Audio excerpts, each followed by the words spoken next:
kita akan mulai belajar firman Tuhan, saudara. Kita sambung seri khotbah Amazing Experience with the Holy Spirit. Atau saudara mengalami pengalaman yang luar biasa dengan Roh Kudus. Hari ini kita akan pelajari satu tema yang luar biasa. Holy Spirit is my best friend.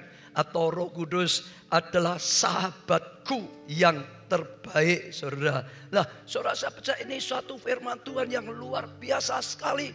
Kalau kita bisa, saudara, menjadikan Roh Kudus, yaitu Roh Allah, yaitu Allah sendiri sebagai sahabat yang terbaik bagi setiap kita. Dan itu satu yang luar biasa sekali, saudara. Punya sahabat yang terbaik, dialah Tuhan sendiri, dialah Allah sendiri, dia Roh Allah, saudara, yaitu Roh Kudus. Mungkin sebagian saudara bertanya, apa bisa mau baca Roh Kudus itu jadi sahabatku, saudara? Kadang-kadang mungkin kelihatannya terlalu jauh, masa bisa? Dia itu kan Allah, Maha Kuasa, dia itu Maha besar, dia itu maha mulia, dia itu ada di surga. Masa bisa, saudara? Justru itulah yang dahsyat, yang luar biasa dari Allah kita. Dia sudah ngirim Rohnya tinggal di dalam kita untuk menyertai kita, untuk menjadi penolong bagi kita, bahkan bertindak sebagai sahabat kita. Kita seringkali tidak menyadari, saudara. Tapi sekali kita menyadari, sekali kita itu bisa membangun persahabatan yang indah, itu akan membuat kita mengalami terobosan yang luar biasa. Tidak pernah kita kesepian, tidak pernah kita merasa sendirian, saudara. Tapi sungguh-sungguh berjalan dengan Allah secara luar biasa. Ingat pelajaran minggu yang lalu, yang namanya kekristenan bukan hanya sekedar agama, saudara. Yang namanya kekristenan bukan sekedar anggota gereja. Yang namanya kekristenan bukan sekedar minggu ke gereja dan dibaptis. Itu betul, tapi bukan hanya itu. Ada jauh yang lebih penting lagi, yaitu hubungan yang nyata dengan Tuhan. Menjadi Kristen artinya pengikut Kristus, saudara. Pengikut Yesus, saudara. Pengikut Tuhan, saudara. Bagaimana kita bisa mengikuti Tuhan? Yaitu melalui Roh-Nya. Pada saat ini Roh Allah ada di dalam kita, Roh Kristus ada di dalam kita. Kita bisa membangun satu hubungan yang nyata. Bahkan hubungan itu begitu dekatnya sampai bisa menjadi seperti, bukan hanya seperti, sampai menjadi sahabat yang terbaik dalam kehidupan kita. Dan saya percaya itu sesuatu yang luar biasa sekali. Hari-hari ini saya sering ketemu dengan orang, khususnya kita orang Solo. Kalau ketemu, aku sahabat baik Pak Jokowi, saudara. Wah, sudah senang sekali, saudara. Karena sahabat baik Pak Jokowi, sekarang dia sudah terpilih jadi presiden. Senang sekali, saudara. Tapi ada sesuatu yang kadang-kadang kita lupa, yang lebih dahsyat, lebih hebat dari persahabatan siapapun yang ada di dalam dunia. Karena menjadi sahabatnya Tuhan, menjadi sahabatnya Allah, menjadi sahabat karib, sahabat yang terbaik. Itu sesuatu yang luar biasa sekali, saudara. Waktu saya di Korea, saya sempat makan semeja dengan pendeta Yonggi Cho. Saya sempat minta didoakan dia saja senang, saudara. Apalagi saudara jadi sahabat akrabnya, apalagi sekarang jadi sahabat Tuhan, saudara. Itu sesuatu yang luar biasa. Coba kita akan belajar atau baca Yakobus 2 ayat 23. Yakobus pasal 2 ayat 23. Dengan jalan demikian, genaplah nas yang mengatakan, lalu percayalah Abraham kepada Allah, maka Allah memperhitungkan hal itu kepadanya sebagai kebenaran. Karena itu Abraham disebut sahabat Allah. Saudara, luar biasa sekali kalau saudara bisa perhatikan. Abraham punya iman yang luar biasa sekali pada Tuhan. Dia percaya kepada Tuhan. Dia berani tinggalkan kehidupan dulu penyembah berhala untuk mengikuti Tuhan. Bahkan dia mengikuti dengan segenap hatinya kehidupan yang nyata. Bahkan waktu diuji untuk mempersembahkan anak satu-satunya, saudara, dia berani juga mempersembahkannya, saudara. Anak satu-satunya yang diharapkan puluhan tahun diperjuangkan. Dan itu mujizat. Ya dapat itu saudara. Dan banyak hal. Tapi setelah itu saudara, ya dia percaya sungguh-sungguh. Dan dikatakan di perkataan terakhir, Abraham disebut sahabat Allah. Dari sini kita bisa petik satu pelajaran. Benar-benar kita manusia itu bisa menjadi sahabatnya Allah. Dia memang maha besar. Dia memang maha dahsyat. Tapi dia juga maha kasih. Bahkan Tuhan rela dilahirkan sebagai manusia di muka bumi, menggantikan kita menanggung ya hukuman manusia. Setelah itu dia naik ke surga, tapi mengutus rohnya, saudara, tinggal di dalam kita untuk menolong kita, untuk menyertai kita, bahkan saudara menjadi sahabat yang terbaik bagi setiap kita. Saudara, kembali kepada Abraham, dia menjadi sahabatnya Allah, dia menjadi sahabatnya Tuhan. Saudara, itu suatu yang luar biasa. Saudara bisa lihat di dalam kehidupannya, oh dia berjalan bersama Allah, dia berkata-kata bersama Allah, dia hidup bersama Allah.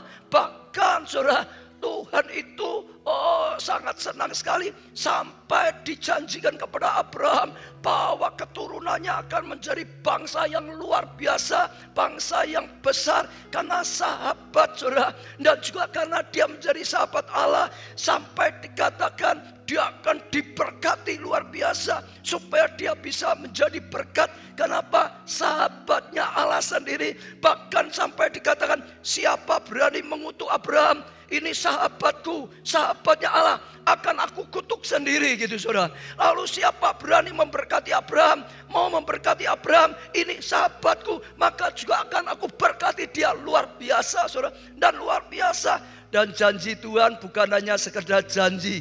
Janji tentang anak sekalipun istrinya mandul digenapi saudara. Janji hidup ya jadi bangsa yang besar digenapi. Kita termasuk anak-anak Abraham secara rohani. Dia menjadi sahabat Allah. Dia mengalami kehidupan pergaulan yang nyata dengan Allah. Maka dia disertai Allah. Maka dia dilindungi Allah. Maka dia diberkati Allah. Maka dia mengalami hal yang dahsyat. Dia mengalami hal yang luar biasa. Dan Alkitab berkata, kita adalah anak-anak Abraham secara rohani yang mewarisi janji Allah, yang mewarisi saudara semua anugerah yang disediakan untuk Bapak Abraham. Sama juga setiap kita orang percaya saudara bisa menjadi sahabatnya Allah. Saya bisa menjadi sahabat karibnya Allah. Setiap saudara bisa menjadi sahabatnya Allah. Seorang di sana bisa menjadi sahabat Allah. Seorang di tengah, saudara dengar, bisa menjadi sahabat Allah. Seorang di sini, di atas bisa menjadi sahabat Allah. Dan sekali saudara menjadi sahabatnya Tuhan, saudara akan mengalami pergaulan yang intim yang luar biasa. Membuat saudara tidak pernah merasa sendirian. Membuat saudara tidak pernah merasa piatu. Karena saudara tidak pernah sendirian saudara. Dan itu suatu yang luar biasa sendiri. Membuat saudara mengalami seperti Abraham. Akan dibela oleh Tuhan saudara. Akan diberkati oleh Tuhan saudara. Dan saya percaya itu sesuatu yang luar biasa sekali di dalam kehidupan kita. Dan kita juga akan mengalami seperti itu. Amin. Siapa yang gak percaya dan gak mau, gak bisa toh jadi sahabat Allah. Angkat tangan saudara. Gak ada ya saudara, luar biasa. Wong keluarga Allah kok saudara, anaknya Allah kok saudara, gak mau jadi sahabatnya Allah ya. Gak mungkin saudara, betul gak? Siapa yang mau hari ini saudara sungguh-sungguh mulai menjadi sahabat Allah yang akrab, yang dekat, yang nyata? Angkat tangan. Katakan, Tuhan, Roh Kudus, sahabatku yang terbaik, sahabatku yang terindah, sahabatku yang nyata. Aku menjadi sahabatmu, engkau menjadi sahabatku yang terbaik. Terima kasih Roh Kudus. Tuntun aku Roh Kudus, sertai aku Roh Kudus, terus bersamaku Roh Kudus. Beri tepuk tangan yang meriah untuk Tuhan kita. Lah kita akan belajar juga saudara bagaimana kita bisa menjadi sahabatnya Tuhan dengan nyata. Yang pertama, jangan pisahkan kehidupan rohani dengan kehidupan sehari-hari. Saya ulangi, jangan pisahkan kehidupan rohani dengan kehidupan sehari-hari. Saudara, banyak orang kadang-kadang memisahkan. Ya, kalau minggu ya harinya Tuhan, saudara. Maka minggu Tuhan, Tuhan, Tuhan. Gereja, gereja, gereja. Kebaktian, kebaktian. Lalu besok Senin sampai Sabtu ya dunia, dunia, dunia, saudara. Nggak ada kaitannya. Oh saudara, kalau urusan rohani, urusan doa, urusan apa, ya sudahlah sesuai firman Tuhan. Kalau yang namanya bekerja, yang namanya dagang, nggak usah mencampurkan firman Tuhan dengan dagang. Dagang ya dagang, firman Tuhan ya firman Tuhan. Itu beda katanya. Kalau Tuhan ya Tuhan, itu urusan rohaninya. Tapi kalau urusan pekerjaannya dicampur-campurkan nggak jalan katanya saudara. Sangat amat keliru sekali. Banyak orang seperti itu saudara, nggak bisa berjalan bersama Tuhan dengan nyata. Oh saudara, nggak boleh saudara memisahkan rohani dan kehidupan sehari-hari. Nggak boleh memisahkan Tuhan dengan kehidupan sehari-hari saudara. Oh mau jadi sahabatnya Tuhan, nggak boleh dipisahkan. Di gereja, di rumah, di tempat kerja sama. Tetap bersama roh Allah. Tetap saudara, nggak boleh dipisah-pisahkan saudara. Banyak orang kadang-kadang memisahkan tadi. Hari Minggu lah harinya Tuhan. Tapi kalau hari Senin sampai Sabtu ya harinya dunia gitu. Ya jangan dicampur adukkan. Kerja ya kerja, ibadah ya ibadah, firman ya firman. Teori untuk cuan ya teorinya beda lagi saudara. Jangan dibedakan. Kalau di gereja haleluya, di luar gereja haleluya. Jangan sampai saudara. Oh jangan bedakan saudara, sekali lagi rohani saudara dengan kehidupan sehari-hari saudara. Kenapa saudara? Yesus sendiri berkata, jikalau kamu tinggal di dalam aku dan firmanku tinggal di dalam kamu, itu baru terjadi sesuatu yang luar biasa. Minta apa yang kau kehendaki maka akan terjadi. Kita ingat yang namanya tinggal di dalam Tuhan itu bukan masuk keluar, masuk keluar, masuk keluar. Kita tinggal di Indonesia, ya tiap hari di Indonesia saudara. Oh tinggal di dalam Tuhan. Tuhan berkata seperti pokok dan carang. Nggak bisa carang itu diputus, dilepas, tempelkan lagi, dilepas, tempelkan lagi, dilepas, tempelkan lagi. Nggak bisa saudara. Senantiasa ada dalam hadirat Tuhan. Di gereja ada dalam hadirat Tuhan. Di tempat studi ada dalam hadirat Tuhan. Firman Tuhan ada di dalam kita. Di tempat kerja ada dalam hadirat Tuhan. Firman Tuhan ada di tempat kerja kita. Dalam pelayanan ada dalam hadirat Tuhan. Firman Tuhan ada di dalam kehidupan kita. Oh jangan dipisah-pisahkan. Pergaulan Tuhan itu ada pergaulan semua seluruh kehidupan kita. Barulah Roh Kudus bisa menyertai kita, bisa menjadi sahabat kita dalam ibadah, sahabat kita dalam studi, sahabat kita dalam pekerjaan, sahabat kita waktu menghadapi tantangan, waktu menghadapi masalah. Jangan bedakan saudara, justru itu satu yang luar biasa. Tinggal di dalam Tuhan dan Tuhan tinggal di dalam kita senantiasa saudara. Pagi hari saudara ingat, saudara sedang bersama Tuhan. Saudara di Roma juga sedang bersama Tuhan. Kita bisa bergaul, selamat pagi Roh Kudus. Nanti siangnya mau berangkat studi, mau berangkat kerja, mau berangkat ke pasar. Saudara berangkatlah bersama Roh Kudus. Berangkatlah bersama Tuhan. Atau roh Tuhan atau Roh Kudus saudara. Sedang menghadapi masalah, sedang menghadapi tantangan saudara. Hadapilah bersama Tuhan. Hadapilah dengan sabar. Roh Allah yang ada di dalam kita itu Tuhan saudara. Oh dalam segala hal punya rencana, punya kerinduan, mau buka sesuatu, mau melakukan sesuatu saudara. Oh berpikirlah, berundinglah, bersama Tuhan. Jangan diri sendiri, jangan pisahkan masalah pekerjaan studi, masalah keuangan saudara. Putusi dipakai untuk apa? Jangan pisahkan dari Tuhan. Senantiasa ada dalam Tuhan, sesuai dengan firman Tuhan. Ada dalam Tuhan, firman Tuhan ada dalam hati kita. Salam segala sesuatu, ibu-ibu masaklah bersama Tuhan, bersama Roh Kudus. Saya jamin masakannya lebih jos daripada masak biasa saja. Bekerjalah bersama Tuhan atau Roh Tuhan, saudara. Maka pekerjaan itu akan menjadi lebih berhasil daripada kita kerjakan sendiri. Dalam studi, dalam belajar juga sama. Belajarlah bersama Tuhan, yaitu Roh-Nya, saudara. Saya ingin ingatkan terus Allah Tritunggal kita. Roh Kudus itu salah satu pribadi dari Allah Tritunggal kita, saudara. Ada Allah Bapa, Allah Anak, Allah Roh Kudus, saudara. Masih ingat, saudara ya, Bapa itu menyediakan segala sesuatunya. Ya, Yesus berkata kalau minta satu, mintalah pada Bapa. Yesus sendiri berkata, tapi Yesus berkata, aku ini jalan. Dia sudah menyediakan jalan. Minta pada Bapa dalam namaku, saudara. Ya, tidak ada seorang pun bisa sampai ke Bapa, mendapatkan sesuatu dari Bapa, tidak melalui aku. Dia itu jalan.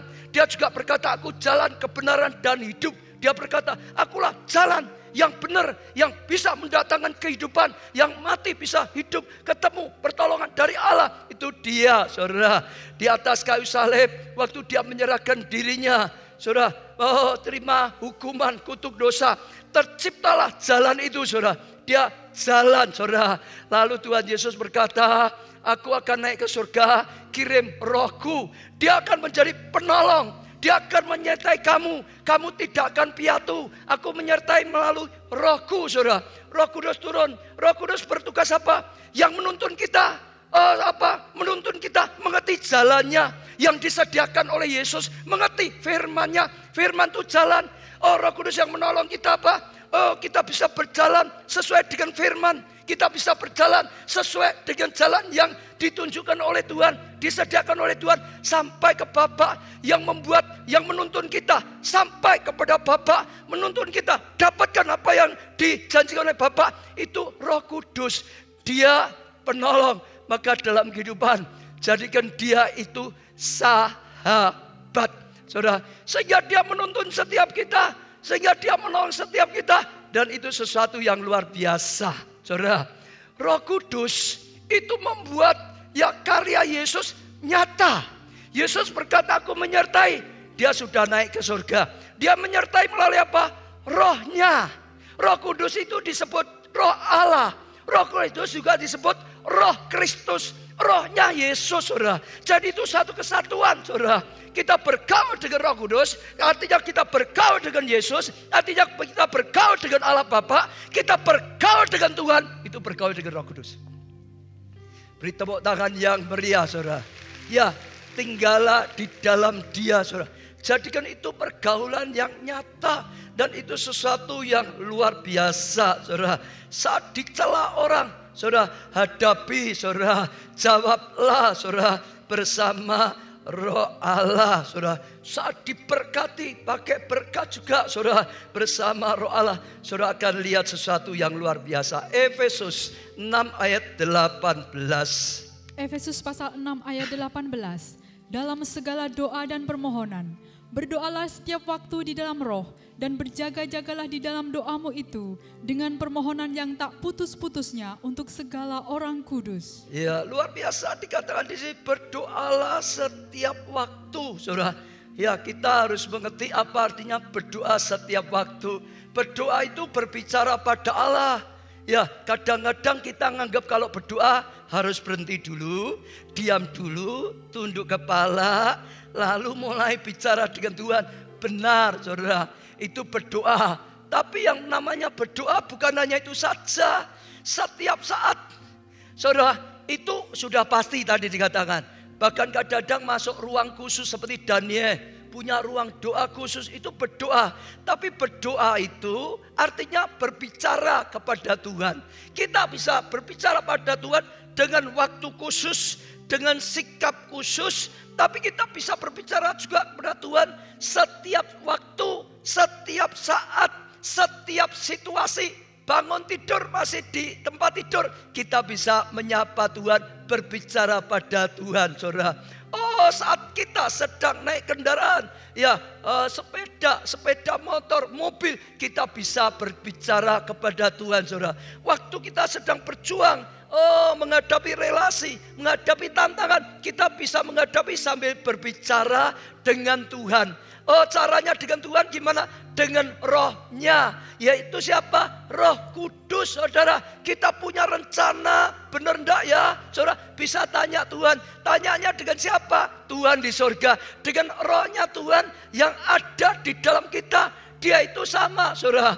Roh Kudus itu membuat Bapa nyata sekarang dalam hidup kita. Membuat Yesus nyata dalam kehidupan kita, yaitu melalui Roh-Nya. Saudara, jadi dikatakan berdoalah setiap waktu, artinya apa?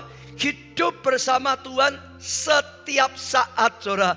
Baik di rumah, baik di perjalanan, baik di tempat studi, di tempat kerja. Apalagi ibadah seperti ini, saudara. Bersama Tuhan. Sambil dengar firman Tuhan, saudara bisa berdoa. Roh Kudus, itu Pak Obaja berkata seperti itu. Artinya apa? Oh Roh Kudus, terima kasih. Oh, kau bukakan suatu. Saudara bisa berkata, saudara, berdoa, bergaul. Jangan pisahkan ya rohani, roh Allah dengan kehidupan yang lain. Dia menyertai kita sepanjang hidup kita. Berbahagia kalau saudara anak yatim piatu. Saudara dengar, saudara tidak sendirian. Saudara bersama dengan Tuhan. Oh, tetap kalau saudara janda, kalau saudara juga tambah satu lagi duda gitu, saudara. Dulu saya sering berkata, janda didoakan, janda. Saya pernah diprotes, Pak kok janda terus? Duda juga perlu didoakan, karena sendirian katanya gitu, saudara. Lah sekarang janda dan duda sama. Saudara tidak sendirian saja, saudara bersama Tuhan. Dia sekali-kali tidak pernah meninggalkan. Dia Immanuel, dia tinggal dalam hati kita. Melalui apa? Roh-Nya. Yesus menyertai kita melalui apa? Roh-Nya. Allah Bapa menyertai kita melalui apa? Roh-Nya. Siapa Roh-Nya? Yaitu Roh Allah, yaitu Roh Kristus, yaitu Roh Kudus. Bedanya begini, saudara. Sekarang kalau saudara sendirian, saudara itu enggak sendirian, saudara berdua bersama dengan Allah. Kalau saudara sedang jalan sendiri, sedang ingat, saudara. Ya kalau ditanya dengan siapa? Jangan sendirian, bersama dengan Tuhan. Betul, saudara? Di mana Tuhan? Di dalam hatiku dan di dalam seluruh kehidupanku. Kok enggak kelihatan? Ya, dia itu roh. Kita manusia itu ya lihat yang kelihatan. Lihat dia itu roh, saudara. Enggak kelihatan, tapi lebih nyata daripada tubuh. Lebih nyata daripada yang kelihatan. Saudara, kalau suami istri sedang berdua, bukan berdua. Sekarang ingat, saudara bertiga. Suami, istri, dan Tuhan. Amin. Suami, istri, dan Roh-Nya Tuhan. Suami, istri, dan Roh Kudus, saudara. Betul, saudara? Saya menyampaikan firman Tuhan. Saya ini tidak sendirian. Saya sedang menyampaikan bersama Tuhan. Bersama Roh Tuhan. Sedang menyampaikan firman Tuhan. Pergaulan yang nyata di dalam seluruh kehidupan kita. Saudara akan mengalami kehidupan yang berubah. Saudara akan mengalami kehidupan yang dahsyat. Saudara akan mengalami kehidupan yang luar biasa. Hidupmu tidak sama lagi. Engkau enggak bisa kesepian lagi.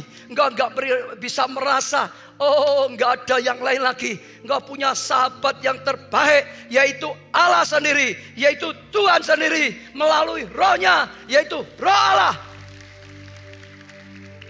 Ya ingat, seperti yang sudah saya sampaikan berulang-ulang, jangan biarkan Roh Kudus tertidur dalam perahu kehidupan kita. Murid-murid Yesus, ya diajak Yesus menyeberang ke seberang, merasa hebat sendiri, tanpa Yesus bisa nganggap Yesus itu anaknya tukang kayu. Dia tukang kayu, nggak punya pengalaman. Ya di perahu, dia adalah nelayan. Lalu ya tidak melibatkan Yesus, Yesus tidur di buritan. Roh Allah juga seperti itu. Ya, jangan anggap dia itu urusan rohani, urusan duniawi kita ngurus sendiri. Keliru. Urusan pekerjaan, urusan studi, urusan keuangan kita ngurus sendiri. Keliru. Urusan rumah tangga ngurusi sendiri. Keliru. Urusan pengobatan ngurusi sendiri. Keliru. Dia menyertai kita dalam segala aspek kehidupan kita. Urusan jabatan tanpa Tuhan keliru. Dia menyertai kita dalam segala sesuatu. Itu sahabat karib. Saudara dengar. Untuk sahabat karib itu enggak ada rahasia. Betul? Kepada siapa saudara cerita? Hal-hal yang rahasia. Hanya khusus. Sahabat karib yang betul-betul sahabat sejati saudara. Saudara bisa terbuka. Saudara bisa cerita segala sesuatunya. Dan itu mendatangkan anugerah. Itu mendatangkan kasih karunia. Itu mendatangkan anugerah. Yang kedua, belajar mendengar suara Roh Kudus. Kita sudah libatkan Roh Kudus. Tapi kalau kita nggak bisa dengar suara Roh Kudus, yang nggak bisa punya satu pergaulan yang intim, satu pergaulan yang nyata, nggak bisa, saudara. Kita harus belajar mendengar suara Roh Kudus, saudara. Ada banyak kesalahan, ya saudara, atau pengertian tentang mendengar Roh Kudus, saudara. Ya, kadang-kadang mendengar Roh Kudus itu hanya disangka, oh itu hanya bisa didapatkan, dilakukan oleh orang-orang yang punya karunia khusus, kepekaan khusus, saudara. Benar, mereka bisa punya kepekaan yang lebih. Oh, ada yang berpikir itu hanya untuk nabi-nabi dalam perjanjian lama. Ada orang yang punya prinsip, oh itu orang yang suka dengar suara Roh Kudus. Itu orang aneh itu. Ya, mesti aneh-aneh itu, saudara. Dan banyak yang bisa mendengar suara Roh Kudus itu yang memang sukanya gitu, ya, bakat, ya, kepekaan. Orang yang suka hidup ya secara logika nggak mungkin bisa mendengar. Dan banyak, saudara. Kadang-kadang kita nganggap itu sulit, atau kita nganggap itu hanya untuk orang yang khusus saja, saudara. Oh, saudara, tapi keliru. Suara Roh Kudus itu adalah suara dalam roh kita, saudara. Ya, atau suara dalam hati, saudara. Ya, kalau kita berusaha mendengar suara Roh Kudus memaksa dengan telinga jasmani, ya seringkali sulit, saudara. Kecuali Roh Allah sendiri yang menyatakan, berbicara, ya dia sengaja berbicara, ya supaya kita bisa dengar, ya telinga kita. Dia sengaja menampakkan diri supaya kita bisa melihat dengan mata lahiriah kita, baru kita bisa. Tapi yang umum, tapi yang selalu, saudara dengar, tapi yang senantiasa, tapi yang umum, tapi yang selalu kita bisa mendengar adalah dengan telinga rohani kita, telinga batin kita, telinga ya hati nurani kita, telinga roh kita. Kenapa? Allah datang dalam kehidupan kita dengan rohnya. Roh Kudus itu berbicara. Itu suara roh, bukan suara lahiriah. Suara roh hanya bisa didengar senantiasa dengan telinga roh. Telinga jasmani so nggak bisa. Kembali ya saudara, kecuali Tuhan yang sengaja membuat telinga jasmani kita bisa mendengar. Ya, secara umum nggak akan bisa mendengar. Dia sudah datang, Roh Allah sudah datang, tinggal dalam roh kita, akan menuntun kita, ya membimbing roh kita. Dia berbicara suara roh, tapi roh kita bisa mendengar. Harus belajar melatih roh kita, saudara. Semua bisa mendengar. Saudara bisa mendengar. Semua saudara di sini bisa mendengar. Saya bisa mendengar. Kalau kita bisa mengerti dan berlatih untuk roh kita. Saudara, sering saya katakan, waktu kita lahir baru lahir di dalam Tuhan, roh kita itu bayi. Masih ingat ya? Roh kita itu bayi. Belum ngerti apa-apa. Kita bicara ya, anak bayi kita nggak bisa mengerti, betul nggak saudara? Kecuali dia didewasakan, makin dewasa makin bisa mengerti, betul nggak saudara? Ya, kita mau bicara seperti apapun, kita sudah bicara, bukan nggak bicara. Telinganya dia dengar, tapi tetap nggak bisa ngerti. Nah, bangun manusia roh kita, saudara. Tapi yang pertama yang ditangkap dulu, saudara, jangan saudara berpikir mendengar Allah itu hanya, kata-kata hanya ya, dengan telinga jasmani, penglihatan. Itu bisa kalau Allah sedang punya inisiatif sendiri, ya menunjukkan, membuat kita bisa. Tapi saudara, sebetulnya senantiasa kita bisa dengar. Dia itu roh yang ada dalam kita, dia berbicara, itu suara roh. Harus didengar dengan telinga roh. Sekali lagi saudara. Dan kalau saudara belajar, saudara berlatih, lama-lama roh saudara itu ya makin punya kepekaan saudara. Makin bisa mendengar saudara suara roh. Kalau saudara sedang sedih misalnya, ada suara yang menghiburkan saudara, ya seringkali itu adalah suara Roh Kudus. Saudara belajar menangkapnya sehingga saudara dihiburkan. Kalau saudara sedang lemah, saudara sedang berbuat salah, tiba-tiba ada suara dalam hati saudara, saudara tangkap dulu. Seringkali itu suara dari Roh Kudus yang sedang ya memberi kekuatan, yang sedang menasihati kita. Jangan dilanjutkan. Kalau saudara sedang emosi, mau bertindak, tiba-tiba ada suara. Jangan saudara, seringkali itu suara roh Allah yang sedang berbicara di dalam hati saudara. Saya percaya itu sesuatu yang luar biasa saudara. Dan itu akan mendatangkan anugerah ya, saat ya saudara harus ambil keputusan saudara untuk menentukan kerja ini atau itu saudara. Ya saudara, seringkali ya roh Allah bisa memberikan arah. Oh ini rasanya nggak damai, ini rasanya ada ya kedamaian dari Roh Kudus saudara. Itu sesuatu yang luar biasa sekali saudara. Jadi semakin kita membangun inner man kita, semakin kita membangun manusia roh di dalam kita, semakin dewasa manusia roh kita, kita makin peka, kita makin bisa mendengar, kita makin bisa mengerti. Ya, oh suara dari Roh Kudus, suara dari Allah. Saya percaya itu luar biasa. Amin. Mendengar Tuhan lewat apa? Mendengar suara Roh Kudus lewat apa? Mendengar suara Roh Kudus lewat apa? Supaya gampang ya saudara. Melalui telinga roh. Katakan, melalui apa? Telinga roh. Dia itu roh. Bicaranya bicara di alam roh. Bisa mendengar senantiasa melalui telinga roh, telinga batin kita, telinga hati kita, hati nurani kita, telinga manusia dalam kita, inner man kita. Tidak harus dengan telinga mata lahiriah. Karena itu hanya kalau Tuhan yang mau supaya kita ya diberi pengertian saja.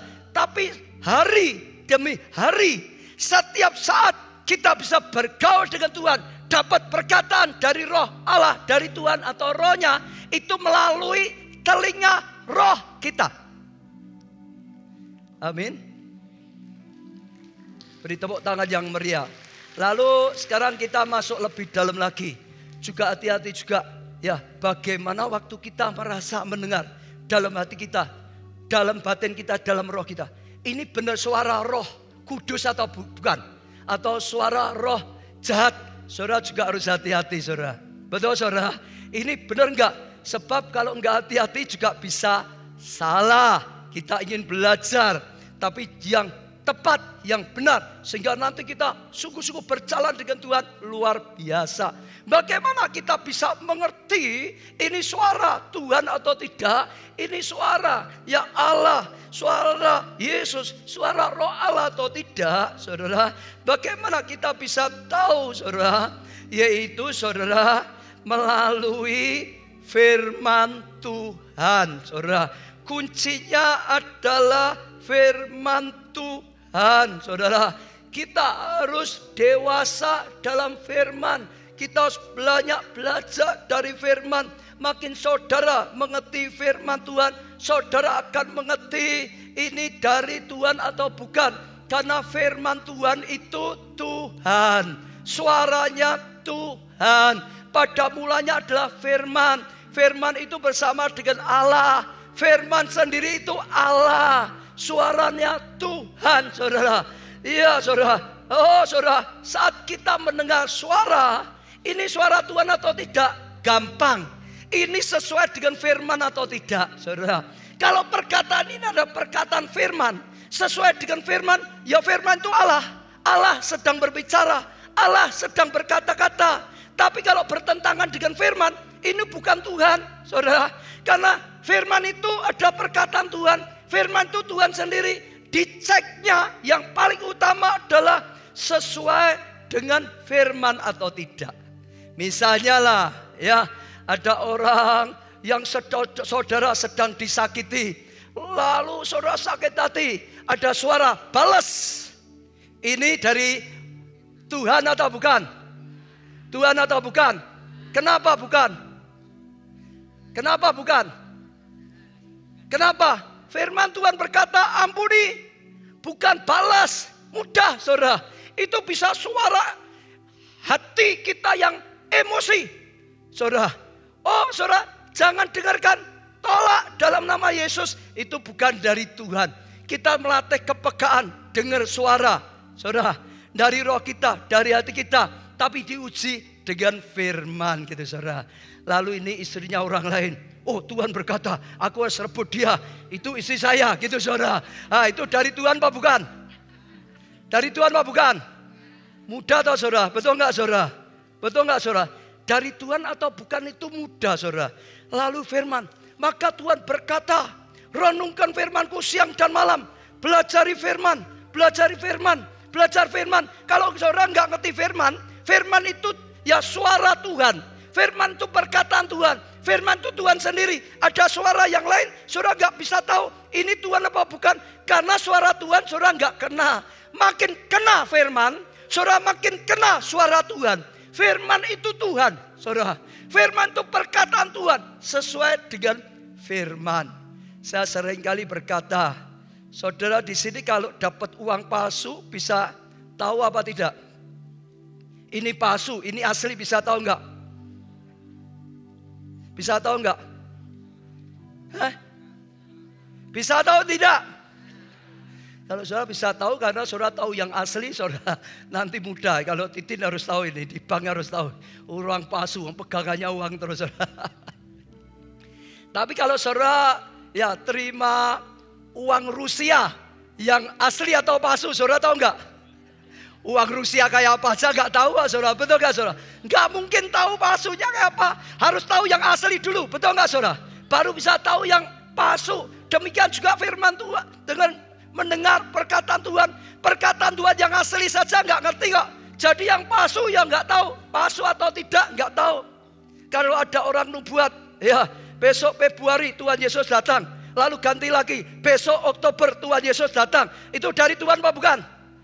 Bukan. Firman Tuhan sudah berkata, tidak ada yang tahu. Anak pun tidak, dia berkata. Kalau ada orang yang berkata, oh, sudah pasti bukan dari Tuhan. Roh yang lain. Usir, ya setan.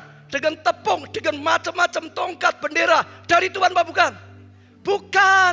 Tuhan sudah berkata, usir itu dalam nama Yesus. Dengan namaku, saudara. Jangan yang lain. Saudara, kita bisa mengerti suara Tuhan atau tidak melalui firman. Maka belajar firman. Tekuni firman. Sampai saudara ngerti firman. Kalau saudara dengar mudah kok, saudara. Enggak sulit kok, saudara. Betul? Ini firman atau bukan? Ini suara Tuhan atau bukan? Ini perkataan Tuhan atau bukan? Saudara tahu sendiri. Sehingga saudara aman. Orang berkata ini dari Tuhan atau bukan dari Tuhan, saudara selamat. Karena apa? Saudara kenal suaranya Tuhan. Saudara tahu suaranya Tuhan. Betul? Saudara di kamar di depan ada teriak suaranya anak saudara. Saudara tahu toh itu suara anak saudara apa bukan, kan tahu toh ada anak kecil. Saudara dengar radio dengan suara serak-serak, sudah tahu biasanya ini suaranya siapa. Tahu toh saudara? Karena kena dengar terus. Orang lain yang nggak pernah dengar, yang nggak tahu suara siapa. Empuh, Paling taunya suara serak-serak basah.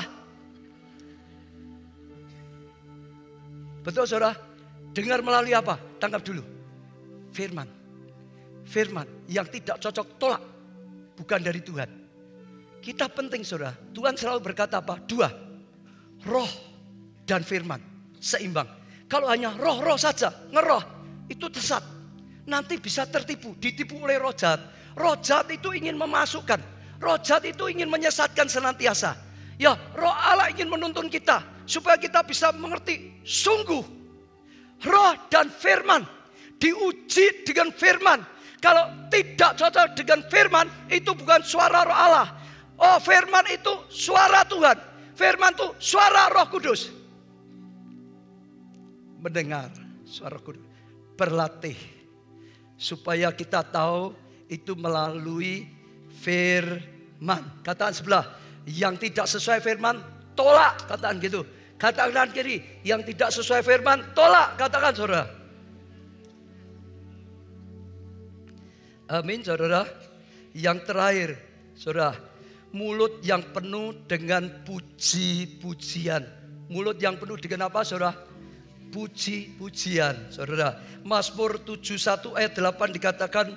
Mulutku penuh dengan puji-pujian kepada Tuhan.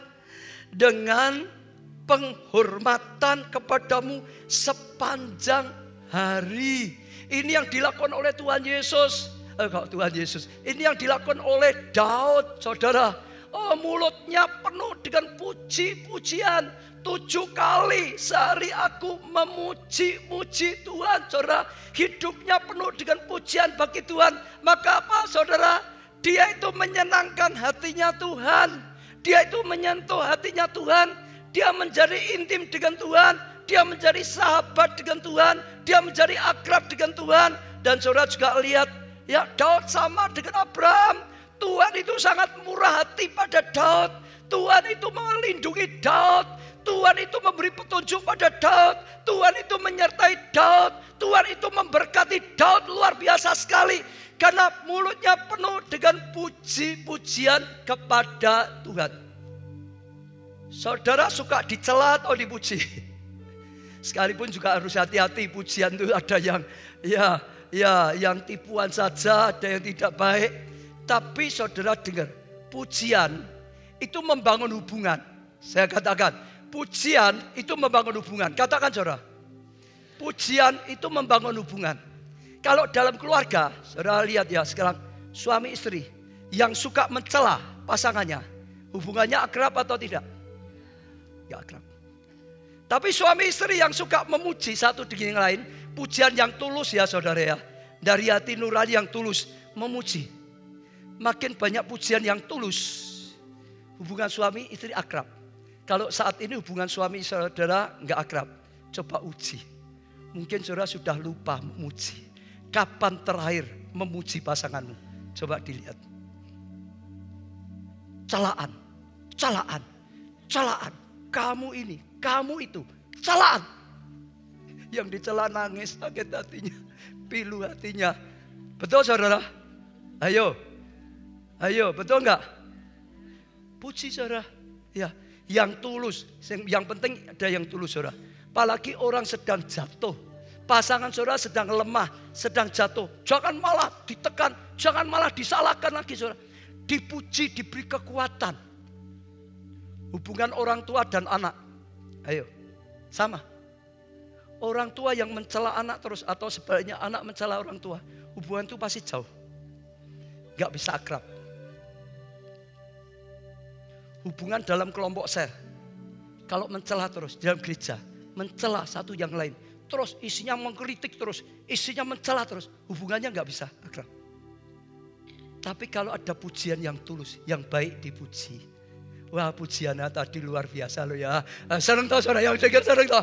Daripada saya datang. Wah apa pujianmu tadi gak karuan seperti itu. Wah gini. Saudara sudah yang melayani aja lemes. Besok melayani males aku. Wah aku disemet terus. Loh betul kok saudara, betul gak? Ya atau ya? Ya atau ya? Jemaat keluarga itu luar biasa sekali loh. Loh itu memuji saudara. Korsek itu luar biasa sekali loh. Saudara yang datang jam 6 ini luar biasa sekali loh. Betul saudara? Itu membangun saudara. Membangun hubungan. Kalau hubungannya sudah baik, saudara dengar. Kalau hubungannya baik, semua itu jadi mudah. Kenapa? Hati terbuka. Saudara dengan relasi, orang itu di dalam hukum dagang juga pandai-pandai memuji. Saya pernah ikut satu seminar dan itu bagus. Jadi coba belajar memuji, bukan mencela. Misalnya ya, saudara lihat saja, ini praktek ya. Di sebelah saudara lihat apa yang baik, benar, yang bisa dipuji. Coba praktek saudara, itu bagus. Nanti akan lama-lama jadi akrab. Coba praktek aja, coba. Lihat sebelahnya, lihat sebelahnya. Yang sungguh-sungguh baik, pujilah dia. Kesetiaannya lah, mungkin rapinya lah, mungkin diemnya lah. Macam-macam, coba saudara. Gak apa-apa, coba. Katakan saja. Betul saudara, betul. Daripada mencela, lebih baik memuji. Katakan, daripada mencela, lebih baik memuji. Sekali lagi, daripada mencela, lebih baik memuji. Sekali lagi, daripada mencela, lebih baik memuji. Saudara lihat, Tuhan berkata, dia bertata di atas pujian. Saat kita memuji, menyembah Tuhan, hatinya suka, dia datang. Betul? Dia datang. Dia bertata di atas pujian penyembahan. Kalau saudara ingin hubunganmu dengan Tuhan dekat, sahabat karib Tuhan, jangan suka mengeluh. Tuhan tuh sebel dengan orang yang suka mengeluh. Tuhan tuh sebel dengan orang yang bersungut-sungut terus. Karena dia sudah korbankan semuanya. Sampai nyawanya sudah dikorbankan. Memang hidup kita kadang-kadang kita perlu dibentuk. Hidup kita kadang-kadang kita perlu diproses. Hidup kita kadang-kadang perlu diuji. Itu pun karena kasih Tuhan. Dia ingin kita dewasa. Dia ingin kita bisa kuat. Dia ingin kita bisa naik level. Dia ingin memberkati kita. Dia sekali-kali tidak pernah meninggalkan saudara. Dia menyertai melalui rohnya. Rohnya itu jaminan. Kata Alkitab, Roh Kudus itu jaminan bagi kita. Dia tidak pernah meninggalkan kita. Roh Kudus itu jaminan bagi kita. Dia selalu bisa menolong kita. Karena ada rohnya di dalam kita. Roh Kudus itu jaminan.